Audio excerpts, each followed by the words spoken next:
আসসালামু আলাইকুম সবাইকে। আশা করি সবাই ভালো আছেন। সবাইকে স্বাগত জানাচ্ছি আজকের ভিডিওতে।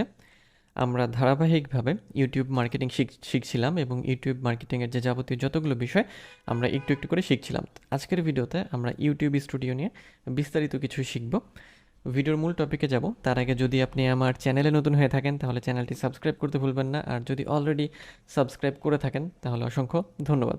তো চলুন ভিডিওর মূল টপিকে চলে যাই। তো যেটি বলছিলাম যে ইউটিউব এর কাজ যদি আপনি করতে চান বা ইউটিউবে যখন আপনি কাজ করবেন তখন আপনার জন্য সবচেয়ে গুরুত্বপূর্ণ একটা বিষয় হবে, সেটা হচ্ছে যে ইউটিউব স্টুডিওতে কাজ করা বা ইউটিউব স্টুডিওটা আসলে আপনার জানা, যে ইউটিউব স্টুডিও আসলে কিভাবে কাজ করে বা ইউটিউব স্টুডিওর মধ্যে কী কী আছে। তো আমি এখন ইউটিউবের স্টুডিওর মধ্যে আছি। তো ইউটিউব স্টুডিওর মধ্যে আসলে আমরা কেমন ইন্টারফেসটা দেখি সেটা আমাদের একটু জানার প্রয়োজন। তো এখন আমরা কোথায় আছি? যখন বাম পাশে আপনার এটা সিলেক্ট থাকবে, ড্যাশবোর্ড সিলেক্ট থাকবে, তার মানে আমরা ইউটিউব স্টুডিও ড্যাশবোর্ডের মধ্যে আছি। তো এখানে চ্যানেল ড্যাশবোর্ডে কী কী থাকে? লেটেস্ট ভিডিও পারফরমেন্স, অর্থাৎ একেবারে নতুন যে ভিডিওটা সেটা কেমন পারফর্ম করেছে, এটার ভিউ, তারপরে হচ্ছে এটার কমেন্ট, লাইক, এগুলো এই যে আপনারা দেখতে পারবেন। আমি যদি এই ড্রপ ডাউনে ক্লিক করি এবং ড্রপ আপে ক্লিক করি, দেখেন এটা উঠছে এবং আবার নেমে যাচ্ছে। ওকে, তারপরে এখানে আপনারা দেখতে পারবেন যে বিগত কত দিনে এই ভিডিওটার পারফরমেন্স, মানে পারফরমেন্স কেমন। যেমন র্যাঙ্কিং বাই ভিউজ কত আছে, 10-এর মধ্যে 5, ভিউজ কত 30, ইমপ্রেশন ক্লিক থ্রু রেট কত 2.2%। ওকে, অ্যাভারেজ ভিউ ডিউরেশন 1.43। আর এই ভিডিওর আরও যদি আমরা দেখতে চাই সেক্ষেত্রে আমরা ভিডিও অ্যানালিটিক্সে চলে যাব। অ্যানালিটিক্সে ক্লিক করলে আমরা কোথায় চলে যাচ্ছি? আমরা এই যে এই ভিডিওটা ইন্ডিভিজুয়াল, এই ভিডিওটার যে অ্যানালিটিক্সের মধ্যে যাচ্ছি। এবং ইউটিউবে কিন্তু মজার বিষয় যে এই যে কন্টেন্টের মধ্যে যতগুলো ভিডিও আছে, আসলে ইউটিউবে যতগুলো ভিডিও আছে প্রত্যেকটার জন্য আপনি আলাদাভাবে এই ভিডিও অ্যানালিটিক্সটা পেয়ে যাবেন। ওকে, সো এটা কিন্তু মজার একটা বিষয়। এই জন্যই মজার বিষয় যে অ্যানালিটিক্স থেকে আপনি আপনার প্রত্যেকটা ভিডিওর ইন্ডিভিজুয়ালভাবে সেটাকে হচ্ছে কি করতে পারবেন, মেজারমেন্ট করতে পারবেন, সেটা সম্পর্কে জানতে পারবেন, সেটা সম্পর্কে বুঝতে পারবেন। যেমন আমি যদি এই ভিডিওটার কথা বলি, এই ভিডিওটার এখন আমি কোথায় আছি বলেন তো আপনারা? আছি হচ্ছে অ্যানালিটিক্সে, তাই না? এই যে যখন আপনার এটা সিলেক্ট থাকবে তার মানে আমি এখানে আছি, তাই না? এটা হচ্ছে বাম পাশে ছোট্ট ড্যাশবোর্ড, তাই না? আর ডিটেলসে যখন আমি ক্লিক করব, এই ভিডিওর ডিটেলসে আমি চলে আসবো, তাই না? তো কী কী আছে এখানে? ডিটেলস, অ্যানালিটিক্স আমরা একটা একটা করে জানি, তাই না? একবারে সব জানতে গেলে আমাদের হবে না। সো ডিটেলসে যখন আমি ক্লিক করব তখন এই যে ভিডিও ডিটেলস, তো ভিডিও ডিটেলসে কী কী থাকে, তাই না?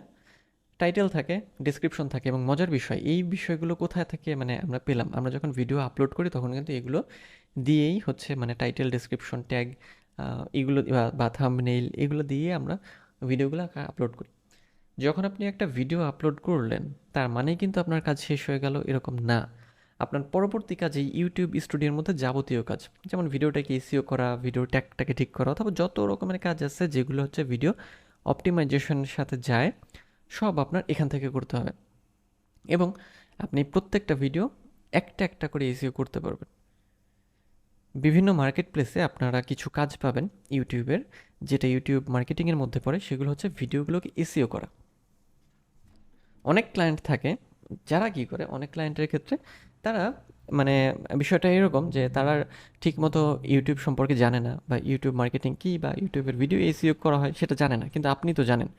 সেজন্য তারা আপনাকে হায়ার করবে এবং তারা আপনাকে বলবে এরকম যে আমার চ্যানেলে সাপোজ কতটা ধরে নিলাম যে 100টা ভিডিও আছে।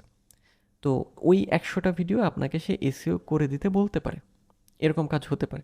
আবার এমনও হতে পারে সে আপনাকে হায়ার করবে কী জন্য, যে সে আপনাকে ভিডিওগুলো পাঠিয়ে দেবে, আপনি জাস্ট সেগুলোকেই কী করবেন, আপলোড করবেন। ওকে, আবার এমনও হতে পারে সে আপনাকে বলতে পারে যে আমার অমুক বিষয়ের উপরে কিছু ছোট ছোট ভিডিও দরকার, বা অমুক তমুক ভিডিও দরকার, আমি তোমাকে সব টপিক দিয়ে দিচ্ছি, তুমি ভিডিওগুলো তৈরি করো। ওকে, তৈরি করো এবং আপলোড করো।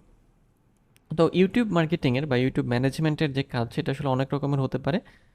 সো এটা আসলে এক ভিডিওতে বলে শেষ করা যাবে না, অনেক রকম ডাইমেনশন এর আছে, অনেক রকম কাজ এর আছে। ওকে, আবার এমন অনেক ক্লায়েন্টও আসতে পারে যারা শুধু বলতে পারে যে তাদের একটা ইউটিউব চ্যানেল চাই, শুধু আর কিছুই চাই না। সো দেখেন কত সিম্পল সিম্পল কাজ আপনি কিন্তু মার্কেট প্লেস থেকে খুব সহজে পেয়ে যাচ্ছেন। ওকে, তো ছিলাম হচ্ছে আমরা টাইটেল, তাই না? তো এই অংশটা হচ্ছে টাইটেল, অর্থাৎ একটা ভিডিওর কিন্তু টাইটেল লাগে, যেটা রিকোয়ার্ড টাইটেল অবশ্যই লাগবে। এবং টাইটেলটা খেয়াল করেন যে 100 ক্যারেক্টারের মধ্যে আমাদের লিখতে হবে। মানে ইউটিউবের ভিডিওটা কীভাবে এসইও করবেন সেই ভিডিওতে আমরা টাইটেল সম্পর্কে এবং ডিসক্রিপশন সম্পর্কে বিস্তারিত দেখেছিলাম। আপনি চাইলে আমার চ্যানেল থেকে দেখতে পারেন অথবা আই বাটন ডিসক্রিপশন পেয়ে যাবেন, সেখান থেকেও দেখে আসতে পারেন। এবং নেক্সট হচ্ছে ডিসক্রিপশনের মধ্যে আমরা 5000 ক্যারেক্টারের মধ্যে আসলে লিখতে পারি। ওকে, সো এই যে দেখেন 5000 ক্যারেক্টারের মধ্যে এখানে মাত্র 2534 ক্যারেক্টার আমি লিখেছি। সো 5000 ক্যারেক্টার কিন্তু হিউজ একটা বিষয় বা হিউজ একটা পরিমাণ। এই হিউজ পরিমাণটা যদি অ্যাবাউট সেকশনে লিখতে দিত তাহলে অনেক ভালো হতো, কিন্তু অ্যাবাউট সেকশন ইউটিউব লিখতে দেয় মাত্র 1000 ক্যারেক্টারের মধ্যে।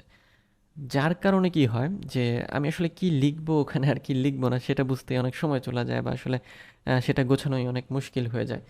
ওকে, তো এই হচ্ছে ডিসক্রিপশন সেকশনটা। তো ডিসক্রিপশনে সাধারণত কি থাকে, যে ভিডিওটা কি রিলেটেড, তারপর আপনার চ্যানেল সাবস্ক্রাইব করার কথা, আপনার চ্যানেলের অন্যান্য প্লেলিস্টগুলো এবং আপনার যে সোশ্যাল মিডিয়ার লিঙ্কগুলো আছে সেগুলো, এবং একই সাথে হ্যাশট্যাগ ইত্যাদি ইত্যাদি।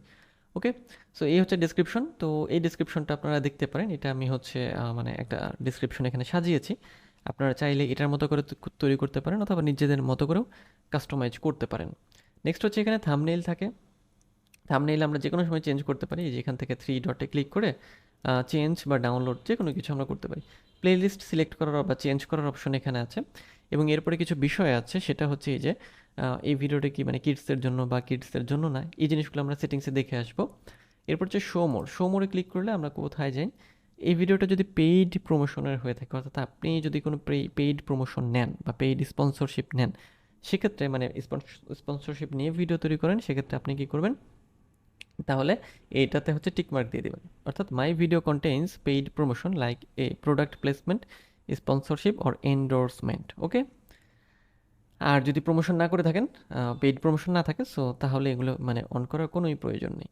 Automatic chapters, allow automatic chapters and কি মোমেন্টস। এখন ইউটিউবের ক্ষেত্রে একটা গুরুত্বপূর্ণ বিষয় হচ্ছে যে এখানে আপনি চ্যাপ্টার অ্যাড করতে পারেন এবং কি মোমেন্ট অ্যাড করতে পারেন। যদি আপনি এটাকে অ্যাড করতে চান বা আপনি এটাকে অ্যালাউ করেন, সেক্ষেত্রে আপনাকে এখানে মানে চেক বক্সে টিকমার্ক দিয়ে রাখতে হবে। ওকে, এটা দিয়ে রাখাই ভালো। আপনি অটোমেটিক চ্যাপ্টার অ্যাড করেন আর না করেন, অথবা দিয়ে রাখলে পরবর্তী যে কোনো সময় আপনি চ্যাপ্টার অ্যাড করতে পারবেন বা চ্যাপ্টার আপনার দেওয়ার সুযোগ থাকবে। ওকে, নেক্সট হচ্ছে ফিচার্ড প্লেসড। আচ্ছা, ফিচার্ড প্লেস বলতে আসলে কী বোঝায়, তাই না?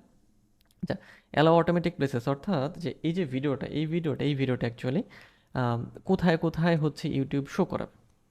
তো সবচেয়ে বেটার অটোমেটিক প্লেসটাই দেওয়া, তাহলে কী হবে, ইউটিউবের যতগুলো ফিচার আছে, যতগুলো জায়গাতে সে ভিডিওগুলোকে শো করে, যেমন ব্রাউজ ফিচার, সাজেস্টেড ফিচার, তাই না, এই জায়গাগুলোতে সে হচ্ছে এগুলোকে আপনাকে দেখাবে, মানে আপনার ভিডিওটাকে শো করাবে।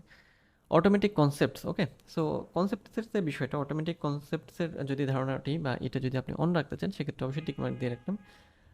যেমন বলা হচ্ছে যে concepts mentioned in your video may automatically appear in the description. অর্থাৎ বলা হচ্ছে, কী বলা হচ্ছে, এটা কিন্তু এক্সপেরিমেন্ট, মানে নতুন এসেছে অটোমেটিক কনসেপ্ট, এটা আগে ছিল না। Okay, so concepts mentioned in your video may automatically appear in the description. অর্থাৎ কী বলা হচ্ছে এখানে, কনসেপ্টের ধারণাটা হচ্ছে যে আপনার ভিডিওতে, হ্যাঁ, ডেসক্রিপশনে যা আছে সেটা কি হবে, যে ডেসক্রিপশন এবং আপনার ভিডিওর মধ্যে যেন একটা মিল থাকে। এবং অটোমেটিক কনসেপ্টের ধারণার ক্ষেত্রে বলা হচ্ছে, আপনার ভিডিওতে যে কনসেপ্টটা মেনশন করা হয়েছে, অর্থাৎ বুঝতে পেরেছেন যে এটা আসলে কিভাবে তৈরি করছে তারা, এটা আসলে যেহেতু ইউটিউব আপডেট হচ্ছে, সো আমাদের ভিডিওতে কোন বিষয় আছে সেই বিষয়টা যেন ডিসক্রিপশনে থাকে বা ডিসক্রিপশন থেকে যাতে সহজে বোঝা যায়, সেরকম একটা বিষয় বলা হচ্ছে, যে ওই ভিডিওর কনসেপ্ট কি সেটা ডিসক্রিপশনে ইউটিউব শো করাবে। ওকে, নেক্সট হচ্ছে ট্যাগস। ট্যাগসটা কি? ট্যাগসটা হচ্ছে এই ভিডিও রিলেটেড যতগুলো ট্যাগ আপনি এখানে অ্যাড করতে চান, সেগুলো আপনাকে দিতে হবে। 500 ক্যারেক্টারের মধ্যে দিতে পারবেন। এই দেখেন এখানে 472টা ক্যারেক্টার অলরেডি ফিল আপ হয়ে গিয়েছে। ওকে, নেক্সট হচ্ছে ল্যাঙ্গুয়েজ অ্যান্ড ক্যাপশনস সার্টিফিকেশন। এখন এই ভিডিও ল্যাঙ্গুয়েজটা আসলে মানে ভিডিওর ভাষাটা কি, বাংলা হলে বাংলা দেবেন, ইংলিশ হলে ইংলিশ দেবেন, যেটাই হোক। ক্যাপশন সার্টিফিকেশন যদি থেকে থাকে, অনেকগুলো ক্যাপশন আছে, যদি আপনি ক্যাপশন দিয়ে থাকেন। এরপরে টাইটেল অ্যান্ড ডিসক্রিপশন ল্যাঙ্গুয়েজ, এটা ইংরেজি রাখাটাই বেটার, কারণ বাংলা যদি করেন সেক্ষেত্রে আপনার কী হবে, যে সবসময় বাংলা দিতে হবে। সো ইংরেজি ম্যাক্সিমাম টাইম দেওয়া হয়, বা ইংরেজি অথবা ইংরেজি বাংলা মিশিয়ে দেওয়া হয়, সো ইংরেজি রাখাটাই বেটার। আর আরও কিছু অপশন আছে, যদিও এগুলো অপশনাল, যেমন রেকর্ডিং ডেট অ্যান্ড লোকেশন, এরপরে রেকর্ডিং ডেট কত, ভিডিও লোকেশন, হ্যাঁ, লাইসেন্স অ্যান্ড ডিস্ট্রিবিউশন। লাইসেন্সের ক্ষেত্রে আপনি সবসময় স্ট্যান্ডার্ড ইউটিউব লাইসেন্স এটা রাখবেন। যদি আপনি ক্রিয়েটিভ কমন্স দেন, মানে ক্রিয়েটিভ কমন্সের ক্ষেত্রে তো আপনি সবাই জানেন, মানে বিষয়টা জানেন যে ক্রিয়েটিভ কমন্সের মানে হলো যে আপনার কন্টেন্ট অন্যরা হচ্ছে ব্যবহার করতে পারবে। হুম, ওকে। সো আপনি কি করবেন যে ইউটিউব লাইসেন্সটাই হচ্ছে রাখবেন। ওকে। ডিস্ট্রিবিউশনটা কোথায় রাখবেন? ডিস্ট্রিবিউশনের ক্ষেত্রে এই যে everywhere, make this video available only for monetised platform, না এটা না, আপনি সবসময় এটাকে এভরিওয়ার করে রাখবেন। ওকে। আর এমবেডিং, অর্থাৎ এই এমবেডিং মানে হলো এই ভিডিওর যে একটা কোড জেনারেট করার যে বিষয়টা, সেটার কথাই বলা হচ্ছে। কেন কোড প্রয়োজন? বিভিন্ন ব্লগে এই ভিডিওগুলোকে প্রমোট করতে বা ব্লগে পোস্ট করার জন্য এমবেড কোড প্রয়োজন। ওকে।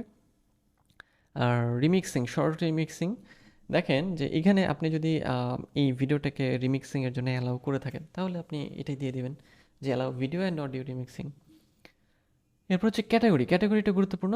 আপনার ভিডিওটা যে রিলেটেড সেই ক্যাটাগরি আপনাকে এখানে সিলেক্ট করে দিতে হবে। ওকে। আর এই যে কমেন্টসের বিষয়টা, আপনি যদি সব কমেন্ট অ্যালাউ করতে চান, অ্যালাউ অল কমেন্ট। আর যদি হোল্ড পটেনশিয়ালি ইনঅ্যাপ্রোপ্রিয়েট কমেন্টস হয়, তাহলে অবশ্যই এটা। আর শর্ট বাই টপ নিউয়েস্ট, অবশ্যই টপ হিসেবে রাখবেন শর্ট বাইটা। আর how many viewers like this video, যদি আপনি দেখাতে চান যে আপনার ভিডিও কয়জন মানে পিপল বা দর্শক লাইক করেছে, তাহলে আপনি এটাকে টিক মার্ক দিয়ে রাখবেন। ওকে। সো খেয়াল করেন যে ডিটেলসের মধ্যেই কত কিছু। ইউটিউব মার্কেটিংয়ের যাবতীয় বিষয়গুলো শিখতে আমাদের একটু সময় লাগবে, কারণ ইউটিউব হচ্ছে বড় একটা জায়গা বা বিশাল একটা জায়গা। এটা একদিনে বা এক ভিডিওতে আসলে শেখা সম্ভব না, একটু সময় লাগবে। সো আশা করি আপনারা কি বলবো, ধৈর্য ধরে প্রত্যেকটা পর্ব দেখবেন দেখবেন, তাহলে আপনারা আশা করি যে আপনাদের উপকার হবে এবং অনেক কিছু জানতে পারবেন। ওকে, নেক্সট হচ্ছে অ্যানালিটিক্স, তাই না? অ্যানালিটিক্সে হ্যাঁ আমরা ওকে দিচ্ছি। অ্যানালিটিক্সে যাওয়ার পরে আমরা কিছু বিষয় পাই এখানে, সেটা কি? সেটা হচ্ছে ওভারভিউ। ওকে, সো এই ভিডিওটার ওভারভিউটা কি, যেমন ভিউ কত হয়েছে, ওয়াচ টাইম কত এসেছে এটা থেকে, সাবস্ক্রাইবার কত, এস্টিমেটেড রেভিনিউ কত, হ্যাঁ, এবং this video has had 30 view since it was published, অর্থাৎ এটা যখন থেকে পাবলিশ হয়েছে তখন থেকে মানে এটা 30টা ভিউ পেয়েছে। ওকে। নেক্সট হচ্ছে রিচ। ও, এখানে আরও কয়েকটা বিষয় আছে, আমরা একটু দেখি যে ওভারভিউর আন্ডারে কিছু বিষয় আছে। এখানে কিছু গ্রাফ দেখতে পারবেন। ওকে, সো এই গ্রাফগুলো দ্বারা বোঝাচ্ছে যে এটা হচ্ছে আপনার যে এটার ভিডিওর যে আপনার হচ্ছে যে পারফরমেন্সটা কেমন, হ্যাঁ। যেমন হচ্ছে প্রথম 23 দিনে, তারপর ফার্স্ট 28 দিন দিন বাড়ছে কিন্তু, এই যেভাবে এভাবে এতদিন পর্যন্ত। ওকে। আচ্ছা, নেক্সট হচ্ছে কি মোমেন্টস ফর অডিয়েন্স রিটেনশন, এই ভিডিওটার স্পেসিফিক বা বিশেষ করে এই ভিডিওটার কি মোমেন্ট কোথায়, তাই না? কি মোমেন্টে যে অ্যাভারেজ ভিউ ডিউরেশন এত এবং অ্যাভারেজ পার্সেন্টেজ ভিউড, এবং এখানে দেওয়া আছে কি দেওয়া আছে যে আমরা দেখি যে সি মোড়ে আমরা আরও ডিটেলস এখান থেকে দেখতে পারবো। সি মোড়ে যদি ক্লিক করি আমাদের ডিটেলস তে নিয়ে যাবে। এই দেখেন যেখান থেকে কি দিচ্ছে অডিয়েন্স রিটেনশনটা, এবং এখান থেকে এই যে detailed activity compare to other videos, দেখি তো কম্পেয়ার টু আদার ভিডিওতে যদি আপনারা দেন, তাহলে অন্য ভিডিওর তুলনায় এই ভিডিওটা কীরকম পারফর্ম করেছে সেই জিনিসটা আমাদের দেখাবে। ওকে, সো এই রিপোর্টটা কিন্তু আপনি যে ডাউনলোড করে নিতে পারেন। ওকে ওকে, এক্সপোর্ট কারেন্ট ভিউ, ঠিক আছে। ডাউনলোড কেন লাগবে আপনার? ধরেন আপনি ক্লায়েন্টের কাজ করছেন, সে আপনার কাছে তার কোনো মানে অ্যানালিটিক্স, মানে চ্যানেলের কোনো অ্যানালিটিক্স বা কোনো ভিডিওর অ্যানালিটিক্স জানতে চাইলো, তখন আপনি তাকে এটা ডাউনলোড করে জমা দিতে পারবেন। ওকে, সো আমি এটা কেটে দিচ্ছি। এরপরে আমরা চলে যাবো হচ্ছে রিচে। রিচের মধ্যে আমরা কি পাই? রিচ বলতে বোঝাবে যে ইমপ্রেশন। ইমপ্রেশন বলতে বোঝাচ্ছে যে এই ভিডিও থাম্বনেইলটা, অ্যাকচুয়ালি ভিডিও থাম্বনেইল বলবো না, ভিডিওটাই আসলে কি পরিমাণ ইমপ্রেশন পেয়েছে এইটা পাবলিশ হওয়ার সময় থেকে, ঠিক আছে। যেমন এখানে আপনি ফিল্টার সিলেক্ট করতে পারেন, এই যে লাস্ট 24 আওয়ার বা লাস্ট 20 ডে, মানে 8 ডেজ সিলেক্ট করেও আপনি দিতে পারেন, ঠিক আছে। যেমন এই ভিডিওর ইমপ্রেশন কত লাস্ট 28 দিনে, ইমপ্রেশন, ক্লিক থ্রু রেট কত, ভিউজ কত, ইউনিক ভিউয়ার কত ইত্যাদি। সো যেভাবে আপনার যত দিনের ইনফরমেশন দরকার, আমি ধরেন এটাই দেখতে চাচ্ছি, আমি এটা সিলেক্ট করে দিলাম, তাহলে এই যে এই ভিডিওটির ইমপ্রেশন কত 1.2K, impression click through rate বা সিটিআর যেটা 2.2%, ভিউজ এসেছে 30, ইউনিক ভিউয়ার্স হচ্ছে 27। আর এখানে জাস্ট গ্রাফের মাধ্যমে আপনাকে দেখানো হয়েছে কিছু কি বলবো, যে কিছু ডাটা। আর নেক্সট হচ্ছে যে how viewers find this video, এই মানে ভিউয়ার্সরা এই ভিডিওটাকে কীভাবে খুঁজে পাচ্ছে, তাই না? যেটা বলেছিলাম যে চ্যানেল পেজ থেকে 60.0%, ব্রাউজ ফিচার থেকে 26.7, ইউটিউব সার্চ থেকে 10.0 বা 10, সাজেস্টেড ভিডিও 3.3 এবং ডিরেক্টর রান্নান হচ্ছে 0.0। ওকে, তো এটা হচ্ছে যে এই যে ভিডিওটা, তাই না, এই ভিডিওটা ভিউয়াররা আসলে কীভাবে খুঁজে পাচ্ছে, তাই না, সেটা এখানে বলা হচ্ছে। ওকে, আর ডান পাশে কী আছে আমাদের, impressions and how they lead to watch time. Okay, so impression কত এবং ওয়াচ টাইম কত আসছে কীভাবে কি তার বিস্তারিত এখানে, যেমন হচ্ছে ইমপ্রেশন এত, তারপর হচ্ছে সিটিআর যেটা আমরা উপরে দেখেছি,